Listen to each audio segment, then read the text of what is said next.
परंतु उसका जो परिणाम है वह सकारात्मक होना बहुत आवश्यक है। इसके लिए सबसे ज़्यादा जरूरी है कि आप सभी लोग विद्यालय का सहयोग करें। आपका सहयोग इस प्रकार से है कि जो डीबीटी का पैसा जो हमारे पूर्व में बच्चे पढ़ रहे थे और जो वर्तमान में भी नामांकन हुए हैं, लगभग सभी के खाते में, सभी के अभिभावक के खाते में धनराशि जा चुकी है। उसका सदुपयोग करिए। आगामी आने वाले 15 अगस्त में बच्चे वेल मेंटेन मिले और अच्छे से ड्रेस में रहें, यूनिफॉर्म में रहें, जूता मोजा टाई बेल्ट कपड़ा जो भी हो सब बच्चों का मेंटेन हो। दूसरी बात है, विद्यालय बच्चे जब आएंगे रोज तो उनके पठन पाठन में सुधार होगा। यदि वो घर बैठ जाएंगे तो उनका नुकसान होगा, इसलिए घरेलू कार्य में बच्चों को न लगाएं।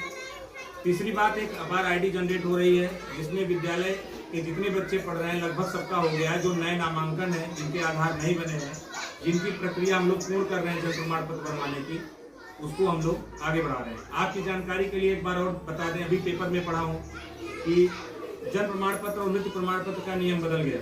अगर आप 1 साल के अंदर या 1 महीने के अंदर सूचना देते हैं तो आपको वो निःशुल्क मिलेगा जन प्रमाण पत्र।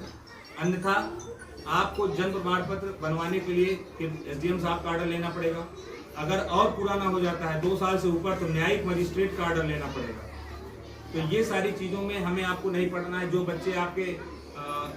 भी बच्चे आपके घर परिवार में पैदा हो रहे हैं उनका तत्काल रजिस्ट्रेशन कराएं ताकि जन्म प्रमाण पत्र उनका समय से उपलब्ध हो सके और पठन पाठन में समस्या न हो। चौथी बात यह है कि निपुण आकलन एक ऐप आता है प्लस का, जिसके माध्यम से हमारे शिक्षक बच्चों का आकलन कर रहे हैं। उसमें अलग अलग दक्षता है, अलग अलग टॉपिक मिला हुआ है, उस पर काम हो रहा है। यदि आपके बच्चे घर बैठ जाएंगे तो विद्यालय स्तर से जो भी काम होगा वो सफल नहीं हो पाएगा।